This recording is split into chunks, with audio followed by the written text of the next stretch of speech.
Բարև ձեզ հարգելի դիտողներ, YouTube-յանի Մալիքի եթերում զրուցելու եմ այս պահին Սյունիքում գտնվող լրագրող Դավիթ Լևոնյանի հետ։ Ցանկության դեպքում կարող եք բաժանորդագրվել YouTube-յանի Մալիքին։ Բարև ձեզ Դավիթ։ Ողջույն Նարեկ։ Մեր զրույցի հիմնական թեման լինելու է ադրբեջանական կողմի տարածած տեղեկությունը սահմանային իրավիճակի հետ կապված, հայտնի է, հետևում ենք ադրբեջանական տեղեկատվական այդ հոսքերին, որ խաղաղության պայմանագրի կետերի համաձայնեցման մասին հայտարարելուց հետո միանգամից պաշտոնական Բաքուն անցավ այսպես ասած տեղեկատվական գրոհի, որ իբր թե հայկական կողմը կրակում է ադրբեջանական դիրքերի ուղղությամբ, եւ դա հիմնականում Սյունիքի մարզի հետ են ասոցացնում։ Ընդհանուր լինելով Սյունիքում, դուք ինչպես եք իրավիճակը գնահատում, արդյոք կրակոցները ինչի մասին խոսվում են, իրականությանը համապատասխանում է թե ոչ։ Տեսեք, իմ մոտ տպավորություն է, որ Ադրբեջանը ամեն կերպ փորձում է սադրել իրավիճակը սահմանային գոտում։ Եթե ուշադիր ենք, գրեթե ամեն օր է ինքը նման հայտարարություններ անում, կոնկրետ վերջինը հենց ամսի 9-ին 19:25-ից 19:35 ընկած ժամանակահատվածում ըստ Ադրբեջանի պաշտպանության նախարարության Գորիսի շրջանի Խնածաղ գյուղից իբր կրակել են եւ իրենք էլ իբր պատասխանել են այդ կրակոցներին, սա չի համապատասխանում իրականությանը եւ այսպեսով Ադրբեջանը փորձում է ոչ միայն նյարդերի հետ խաղալ Հայաստանում գտնվող մարդկանց, այստեղ բնակվող մարդկանց, այլ նաեւ փորձում է իմ կարծիքով ցույց տալ ամբողջ աշխարհին, որ սահմանային իրավիճակը լավ չէ եւ ինքը չի կարող խաղաղության պայմանագիր ստորագրել, բայց ես մեկ բան կխնդրեմ, որ մենք առանձնացնենք, որ ինչ այսօր ասեցին Ռուսաստանի Դաշնությունից, նշենք, որ այսօրվա հարցազրույց ամսի 9-ին է, ինչ նշեցին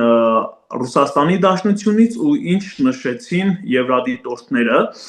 Եվրադիտորդները նշեցին, որ իրենք պարբերականությունը գիշերային հերթապահությունների ավելացնում են, իսկ Ռուսաստանի Դաշնությունից նշեցին, որ երկու կողմերին զսպվածության կոչ են անում ԱԳՆ-ից։ Ակնհայտ է, որ երկու կողմերին զսպվածության կոչ անելու կարիք ընդհանրապես չկա, Ադրբեջանին պետք է կոչ անեն եւ մյուս կողմից էլ մեր հանրությունը պետք է իմանա, որ խուճապի ընդհանրապես պետք չէ մատնվել ու ընդհանրապես պետք չէ այդ տեղեկատվական գրոհներին զոհ դառնալ։ Եվ ընդհանուր տրամադրությունները Սյունիքում այդ գյուղերում խնածախում, ինչպիսին է ձեզ հաջողվել է խոսել բնակիչների կամ վարչական ղեկավարների հետ, նրանք ինչ են ներկայացնում։ Վարչական ղեկավարների հետ չեմ շփվել, բայց բնակիչներից օրինակ երբ որ զրուցում ես իրենց հետ, կրակոցներ սկզբի մի քանի օրը երբ որ հայտարարում էին, նաև այստեղի որոշ լրատվական դաշտի ներկայացուցիչներ, թե գյուղի ուղղությամբ կրակել են եւ այլն, սկզբի մի քանի օրը չէր համապատասխանում իրականությանը։ Այսինքն օդ էին կրակում եւ այլն, բայց հետո գյուղի ուղղությամբ կրակոցներ եղել են։ Դա նաև պաշտպանության նախարարությունը տարածեց Հավուր Պաչաչի հաղորդագրությունը, նաև ֆոտո ներկայացրեց, իսկ ինչ է կատարվում գյուղերում։ Այնտեղ բնակչությունը ոչ թե խուճապի է մատնվում, այլ բնական է, որ եթե կան կրակոցներ եւ եթե դրանք ժամանակ առ ժամանակ նաև կարող են օրինակ լինել գյուղի ուղղությամբ, բնականաբար կան կանայք, կան երեխաներ, որոնք կարող են անհանգստանալ եւ նորմալ չի լինի, եթե չանհանգստանան, բայց այս ամեն ինչից չպետք է լրատվականները կամ որոշ քաղաքական թիմեր, ուժեր փորձեն իրենց շահերի սպասարկման տեսանկյունից ներկայացնեն եւ փորձեն ծաղիկը ներկայացնեն ինչպես ծաղկեփունջ, մի փոքր լարվածությունը ներկայացնեն, որ հեսա կռիվա սկսելու այնտեղ տեսա, որ TikTok-յան, Telegram-յան որոշ էջերով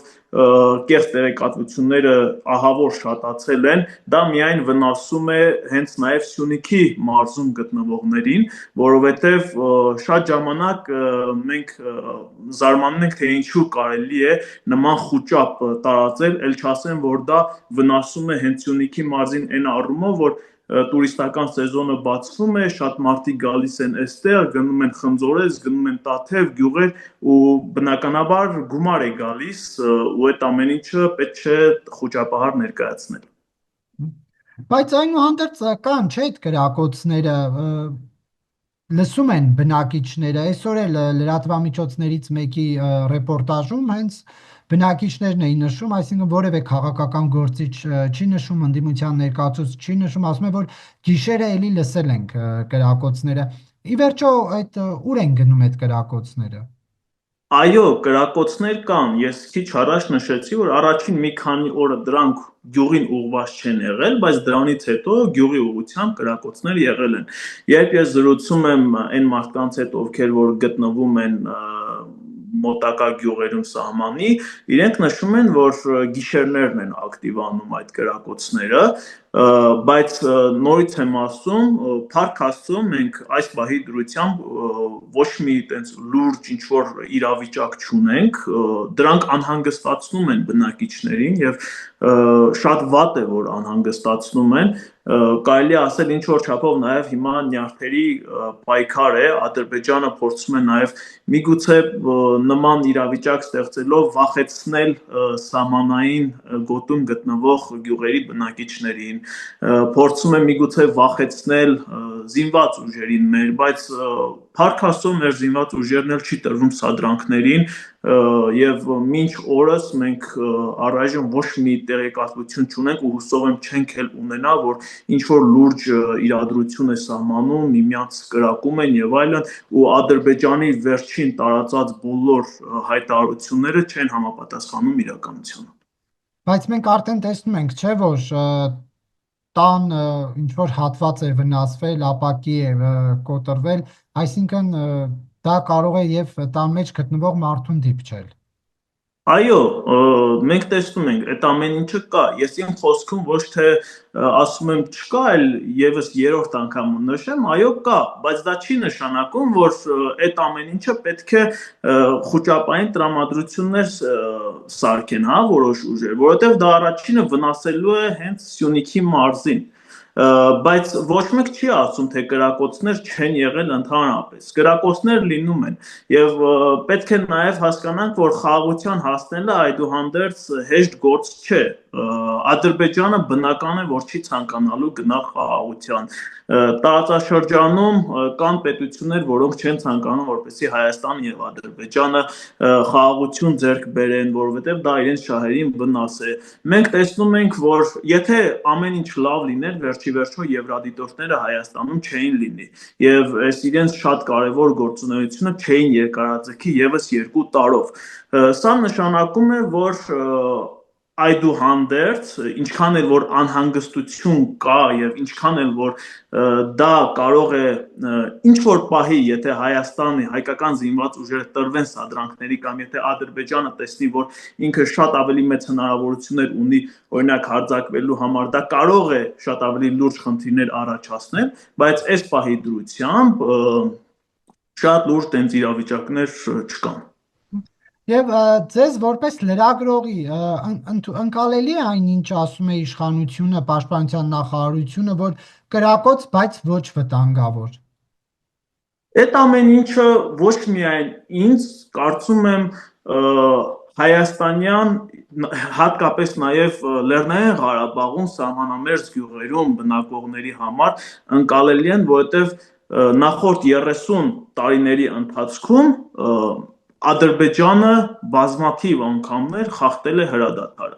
Ադրբեջանը բազմաթիվ անգամներ փորձել է ստեղծել ինչ-որ մի հատ իրավիճակ, որպեսզի սադրանքի միջոցով ռազմական էսկալացիա հրահրվի։ Եվ բնական է, որ հայկական ուժերը պետք է դրան ավելի սառնասիրտ նայեն։ Այսինքն, օրինակ, պետք է կրակեն այն ժամանակ, երբ կա դրա երբ այլ տարբերակ այլևս չկա, երբ որ արդեն թշնամին կարող է հարձակվել եւ այլն, որովհետեւ եթե Ադրբեջանի ցանկությունը այն է, որ իրենք կրակեն, հայերն էլ իրենց օրինակ գյուղերի վրա կրակեն կամ իրենց դիրքերի վրա կրակեն եւ այդ ամեն ինչը ֆիքսվի ու էսկալացիա հրահրվի, այդ ամեն ինչը միայն վնաս է տալու մեզ։ Ես ուզում եմ հասկանալ, երբ որ մարդիկ օրինակ ասում են, բա մեր պետությունը ինչի շատ կոշտ չի արձագանքում կամ ասում են մեր զինված ուժերը ինչի շատ կոշտ չի արձագանքում եւ այլն, որովհետեւ Հայաստանի Հանրապետությունը եւ Հայաստանի Հանրապետության ժողովուրդը ուզում է խաղաղություն։ Եվ այս պահի դրությամբ աշխարհի պետությունների մեծ մասը ցանկանում է, որ այստեղ խաղաղություն լինի։ Դրա համար էլ տարբեր պետություններ իրենց աջակցությունն են հայտնում Հայաստանի ու Ադրբեջանի միջև խաղաղության պայմանագրին։ Եվ մենք իհարկե հասկանում ենք, որ Ադրբեջանը սադրանքի միջոցով փորձելու է ինչ-որ էսկալացիա հրահրել։ Այլ հարց է, որ պետք է դա թույլ տանք, թե պետք չի թույլ տանք։ Եվ այս իրավիճակը, այս իրադարձությունը մեր ներհայաստանյան տեղեկատվական դաշտում ինչպես է օգտագործվում։ Ես նկատում եմ, որ կան լրատվամիջոցներ, որոնք սպասում են հարմար առիթի, որպեսզի դա օգտագործեն ինչպես օրինակ նոր լայքեր, չգիտեմ, հազարավոր կոմենտներ բան հավաքելու համար, այնպես էլ իրենց չգիտեմ, ֆինանսավորող ասեմ, թե իրենց վրա իշխանություն ունեցող ասեմ, քաղաքական ուժերի նպատակներին ծառայեցնելու համար։ Վերջի վերջո հայաստանյան քաղաքական դաշտում մենք գիտենք, որ կան կուսակցություններ, որոնք ունեն իրենց հարող լրատվամիջոցները, եւ այդ լրատվամիջոցների հիմնական նպատակը իմ կարծիքով այն է, որպեսզի փորձեն իշխանության վարկանիշը իջացնեն եւ փորձեն այսպես կոչված ճակերտավոր ընդդիմադիրների վարկանիշը բարձրացնեն։ Եվ եթե իրենց կարծիքով կեղծ տեղեկատվություններ տարածելով, մի բանը 1000 բան ներկայացնելով, ժողովրդին վախեցնելով, զինվորների ծնողներին վախեցնելով, անհանգստացնելով, թե սահմանին շատ լուրջ է իրավիճակ եւ այլն, եթե իրենց կարծիքով իրենք կարող են այդպիսով իրենց նպատակներին հասնել, ասեն, որ չարաչար սխալվում են, որովհետեւ օրինակ ես երբ որ տեսանյութ արեցի, առաջին տեսանյութը այդ դեպքերի հետ կապված մոտավորապես մեկ շաբաթ առաջ էր, դեռևս գյուղի ուղղությամբ կրակոցներ չկային, դրանից հետո ինձ ուրիշ երկրներում գտնվող զինվորների ծնողներից գրեցին ու ասացին շատ շնորհակալ ենք, որովհետև ապատեղեկատվության զոհ էին դարձել մարդիկ, անհանգստացել էին, իրենց զինվորները ծառայում են այստեղ Սյունիքի մարզում եւ այլն, փաստորեն այդ լրատվամիջոցները նաեւ վնասում են զինվորներին ու զինվորների ծնողներին, որովհետև մարդիկ անհանգստանում են։ Պետք չի նման տեղեկատվություններ տարածել եւ պետք չի սահմանում այն ինչը որ կատարվում է, օգտագործել քաղաքական շահեր հետապնդելու համար։ Կներեք, բայց ինչպես այն չեզոք մասան մտավախություն չունենա, որ իշխանությունը, իշխանության ներկայացուցիչները, ինչու ոչ նաև իշխանության հովանու ներքո գործող, այդ թվում նաև պետական լրատվամիջոցները կփորձեն այն մեխանիզմը կիրառել, ինչին մենք ականատես եղանք 44-օրյա պատերազմի ընթացքում, այսպես հանգստության կոչեր, հաղթանակի հետ կապված այսպիսի հայտարարություններ, բայց մենք վերջում տեսանք, որ իրավիճակը աղետալի է, ինչու պետք է օրինակ իշխանությունը նույն գործիքակազմը այս անգամ չօգտագործի, ասի դե օդ են կրակում, մեկ այլ падգամավոր ասում է մառախուղ է կրակում են ասելու համար, որ մենք այստեղ ենք, մեկ այլ падգամավոր ասում է կրակելով իրար են փորձում ադրբեջանցի զինվորները գտնել եւ այլն հազար ու մի այդպիսի վարկածներ, բայց ինչու պետք է այն չեզոք մասան, որը ցանկություն չունի այս ամենը քաղաքական նպատակներով օգտագործել, նման մտավախություն չունենաց ձեզ։ Տեսեք, նախ եւ առաջ չեմ ուզում համեմատենք 44-օրյա պատերազմը եւ ներկայիս իրավիճակը, որովհետեւ նախ եւ առաջ այն ժամանակ պատերազմ էր, հիմա փառքաստու խաղաղություն է։ Երկրորդը մենք ապրում ենք մի այնպիսի դարաշրջանում, որ ցանկացած բան, այն ինչը որ լինում է, մարդիկ շատ արագ տեղեկանում են դրա միջոցով։ Այսինքն բնակիչները, ես մեկը, այն մեկը, գյուղի տարբեր Գորիսից տարբեր մարդիկ կարող են միանգամից նույնիսկ մեկը կարող է լայվ մտնել եւ ասել, այ այս պահին սենց իրավիճակ է եւ այլն։ Ինֆորմացիայի խնդիր չկա եւ ոչ մեկ չի ասում թող այդ լրատվամիջոցները չասեն, որ կրակոցներ կան։ Խնդիրը ուրիշ բանի է վերաբերվում։ Խնդիրը նրան է վերաբերվում, որ այդ ամեն ինչ ասելու ձև կա։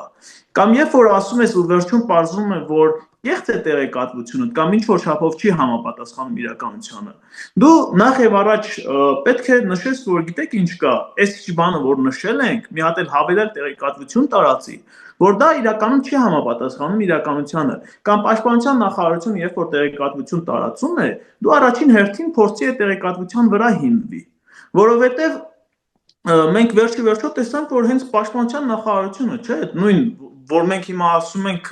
տան ուղությամբ կրակել են։ Այդ ֆոտոն ես որտեղից գիտեմ, այդ որտեղից եմ տեսել։ Պաշտպանության նախարարության տարածած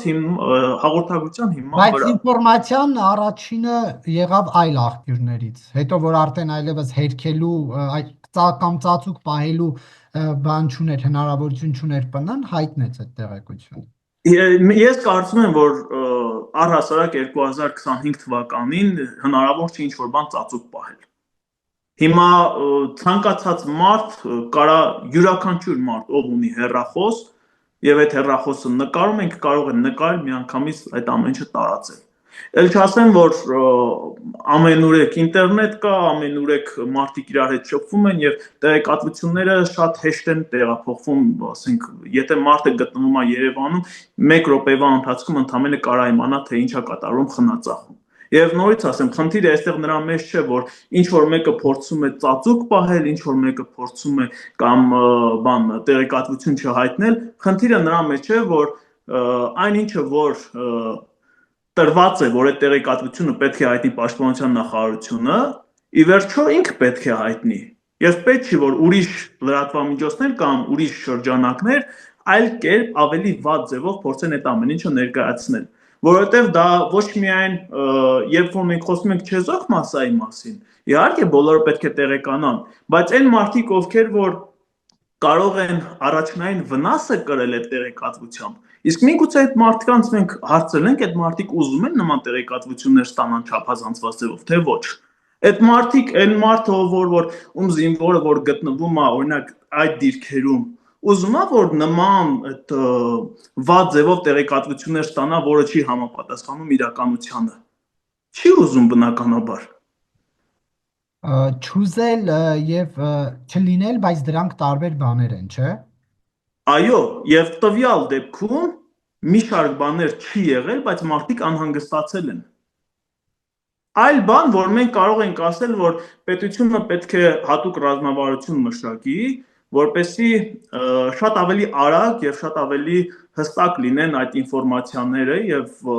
լրատվամիջոցները, որոնք որ խախտեն օրինակ կարգը, ինչը որ վերաբերվում է սահմանին, զինված ուժերին եւ այլն, այն լրատվամիջոցները, որոնք որ խախտում են կարգը, իրենք միգուցե պետք է պատասխանատվության ենթարկվեն, չգիտեմ։ Ամեն դեպքում մենք գործ ունենք մարդկային նյարդերի հետ, գործ ունենք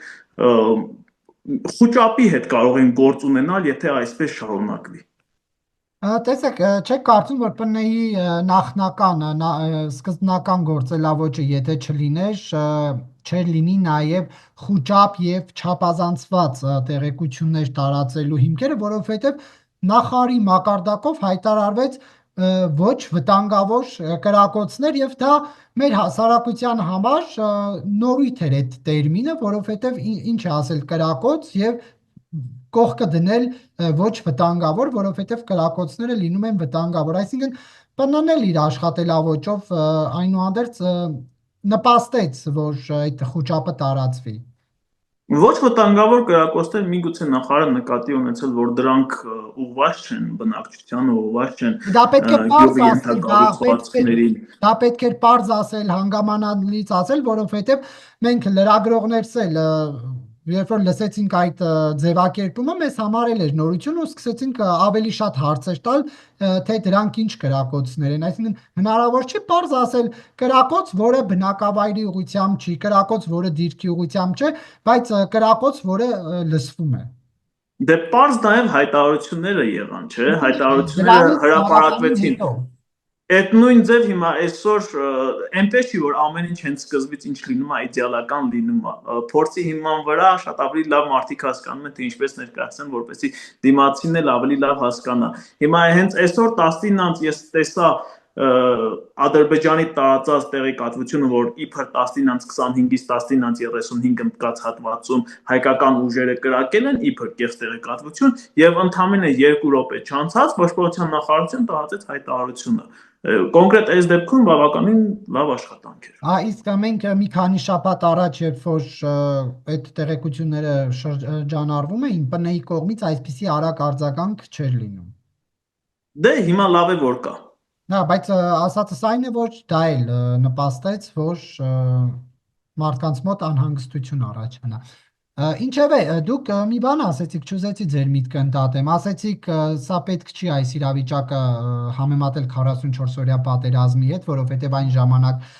պատերազմ էր, հիմա խաղաղություն։ Դուք որտեղ եք տեսնում այդ խաղաղությունը։ Իսկ դուք որտեղ եք տեսնում պատերազմ։ Ճիշտ է, հիմա չեն կրակում, նկատի ունեմ լայնամասշտաբ, բայց խաղաղություն է կարելի այս իրավիճակը համարել։ Այո, քանի դեռ պատերազմ չի, խաղաղություն է։ Թե պարզապես հարաբերական անդոր, հրադադար, բայց Դե այդ հարաբերական անդորը հենց խաղաղության մեջ է։ Սենց ասեմ։ Հիմա կարող է ոչ մեկ չգիտի թե 1 ամիս հետո կամ 2 ամիս կամ 3 ամիս հետո Հայաստանի Հանրապետության հետ ինչ կլինի, մեր սահմանների հետ ինչ կլինի։ Նույնը չգիտենք Ադրբեջանի սահմանների հետ ինչ կլինի։ Նույնը չգիտենք Իրանի սահմանների հետ 1 շաբաթ հետո ինչ կլինի կամ Ուկրաինայի հետ ինչ կլինի, չի լինի։ Այդ ամեն ինչը ոչ մեկը չգիտենք, որովհետև մենք ապրում ենք մի հատ այս պահի դրությամբ անորոշ աշխարհում, որտեղ որ հարցերը ավելի շատ են, քան պատասխանները։ Տեսեք, հիմա ես ինչի եմ ասում, նաև չպետք է համեմատենք, որովհետև 44-օրյա պատերազմի ժամանակ մենք միակ մի հատ հույս ունեինք, որպես արտաքին աշխարհից եկող, դա Ռուսաստանի Դաշնությունն էր։ Դա Ռուսաստանի Դաշնությունն էր ու մենք տեսանք վերջում ինչ եղավ։ Բայց մենք այսօրվա դրությամբ ունենք եվրադիտորդներ, որոնք իրենց ծառայությունը թեկուզ անզեն է, բայց 1000 անգամ ավելի կարևոր է ու ավելի արդյունավետ է, քան ռուսական զորքերիններ կամ Ռուսաստանի Դաշնությունն էր իր ամբողջ հայտարարություններով եւ գործելակերպով։ Մենք այսօրվա դրությամբ ունենք ԱՄՆ-ի հետ ռազմավարական համագործակցության պայմանագիր։ Խոսակցություններ կան, որ այդ նույնը կարող է լինել Եվրոպայի հետ։ Հիմա այդ ամեն ինչը մենք չենք կարող մի կողմ դնել։ Իհարկե հիմա Ալիևն էլ փորձում է հասկանալ, թե արդյոք այս Թրամփի օրոք, կարող է ներվել ուժի սպառնալիքով հարձակվել եւ որևէ պետությունից տարածքներ գրավել, ինքը միգուցե դա է փորձում հասկանալ եւ չի ուզում այս անորոշ իրավիճակում ինչ որ հստակ քայլերի գնալ եւ խաղաղության պայմանագիր կնքել։ Բայց այն որ այս պահի դրությամբ պատերազմ չի եւ խաղաղությունը, ես համաձայն եմ այդ մտքի հետ։ Դե չէ, խաղաղությունը այն է, երբ որ հիմա ինչպես Վրաստանի կողմից մենք վտանգ չենք սպառնում, չի սպառնում Հայաստանին, ինչպես Իրանի կողմից չի սպառնում, այնպես էլ պետք է Ադրբեջանի կողմից չլինի այդ մթնոլորտը, որ նոր կարողանանք ասել խաղաղություն է, որովհետև այնտեղ ամեն օր նոր պահանջներ են հնչում տարածքների հետ կապված, սահմանադրության հետ կապված։ Հնչում են, մեր կողմից էլ պատասխաններ ստանում են, աշխարհի կողմից էլ պատասխաններ ստանում են։ Մենք ասում ենք, որ Իրանի կողմից, օրինակ, մեր հանդեպ չկա որևէ խնդիր կամ Վրաստանի կողմից, բայց արդյոք այդ նույն ձև Վրաստանը այլ կողմերից խնդիրներ չունի, Իրանը այլ կողմերից խնդիրներ չունի։ Իրենք էլ ունեն, բայց իրենք հիմա խաղաղության մեջ են, չէ՞։ Հենց որ այդ պետությունները լինեն պատերազմի մեջ, ռազմական գործողությունների մեջ, մենք ասենք այդտեղ պատերազմ է։ Այսօրվա դրությամբ աշխարհում բազմաթիվ պետություններ գտնվում են հակամարտությունների մեջ։ Հակամարտություն տարածքային խնդիրների հետ կապված եւ այլն։ Բայց դա չի նշանակում այդ հակամարտությունները պատերազմներ են։ Այդ հակամարտությունների շատ քիչ տոկոսն է, որ պատերազմ են։ Եվ որ նշեցիք խոսակցություններ կան, որ Եվրոպայի հետ էլ է ինչ-որ ռազմավարական գործընկերության համաձայնագիր ստորագրվելու, ինչպես ԱՄՆ-ի հետ, ինչը նկատի ունեք, Եվրոպան լայն հասկացություն է, ինչ-որ պետության, թե ինչ-որ կառույցի եվրոպական։ Տեսեք, անկեղծ ասած ես չեմ ուզենա նախ եւ առաջ նշեմ, որ սա լինի վերնագիր իմ խոսքից, որովհետեւ սա ոչ թե ես ասում եմ հավաստի տեղեկատվություն, այլ ես սա լսել եմ իմ 2 ամիս առաջ գործունեությանս ընթացքում, լսել եմ, որ հնարավոր է ինչ որ մի հատ լուրջ փաստաթուղթ ստորագրվի Եվրամիության հետ, բայց ես իրավազորված չեմ որևէ տեղեկատվություն փոխանցել կամ չեմ էլ տիրապետում դրան։ Ես նաև, եթե չեմ սխալվում, հարցազրույցներից մեկի ընթացքում լսել եմ, որ կարող է Եվրոպայի հետ համագործակցությունը էլ ավելի խորանալ եւ այլն, մենք այդ ամեն ինչը տեսնում ենք, վերջի վերջո վիզաների ազատականացման գործընթացի մեկնարկ, մենք տեսնում ենք, որ Եվրամիության հետ գործընթացները շատ ավելի խորն են դառնում ու միգուցե եւ կնքվի այդ ամեն ինչ իհարկե Հայաստանի Հանրապետության շահերից է բխում։ Բայց հիմա չեք կարծում, որ հայ որպես լրագրող էլ որ հետևում եք այդ պաշտոնական արարողակարգային այդ հանդիպումներ եւ այլն, Հայաստան իշխանությունները աննախադեպ ակտիվացրել են շփումները ռուսական կողմի հետ, ինչը չէինք ասի 1-2 տարի առաջ։ Հայաստանի Հանրապետության իշխանությունները ոչ միայն Ռուսաստանի հետ, այլև ամբողջ աշխարհի հետ են ակտիվացրել իրենց շփումները։ Ինչու, որովհետև դիվանագիտությունը դա է պահանջում եւ Տարի առաջ անվտանգությունը դիվանագիտությունը դա չէ պահանջում, որ իգնոր էին արել մեղմ ասած Ռուսաստանին։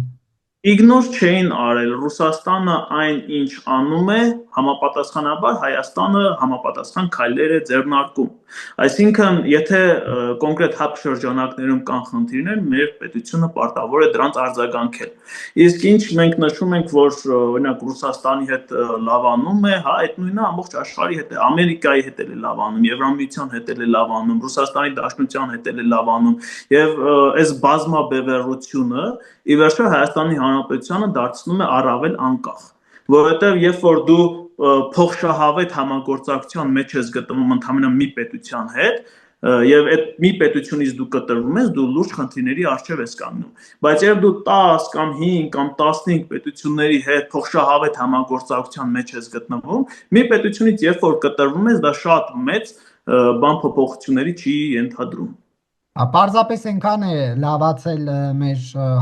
իշխանությունների հարաբերությունները Ռուսաստանի հետ, որ Նիկոլ Փաշինյանն այս տարի օրինակ 1 ամիս հետո կմասնակցի մայիսի 9-ի պարադին, կկանգնի Վլադիմիր Պուտինի, ով գիտի գուցե մյուս կողմում էլ լինի Լուկաշենկոն նրանց կողքին։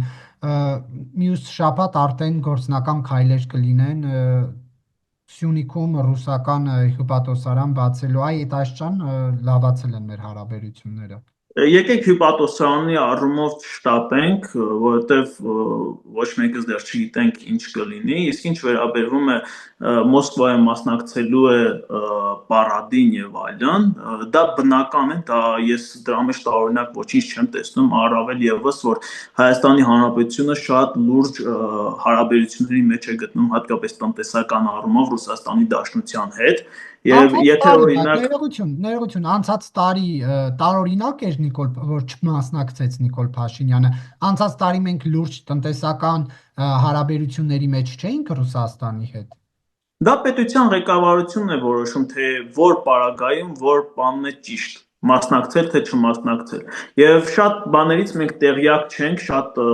ինֆորմացիաներ մենք չունենք եւ պետությունը ինքն է որոշում, թե Հայաստանի Հանրապետության շահերից ինչն է բխում։ Հիմա մենք չենք կարող ասել, բա օրինակի համար ԱՄՆ-ի հետ մինչև 2023-24 թվականները, 22-23 թվականները հարաբերությունները այդքան լավ չէին, ինչու 24 թվականին նման պայմանագիր ստորագրվեց կամ Եվրամիության հետ ինչու միանգամից խորացվեց, որովհետև դա կախված է պետության շահերից։ Պետության շահերից ելնելով, ժողովրդի շահերից ելնելով իշխանությունը գտնում է ամենահարմար եւ ամենանպաստավոր ուղին եւ շարժում է այդ ուղով։ Շնորհակալություն Դավիթ հարցազրույցի համար։ Շնորհակալ եմ ձեզ։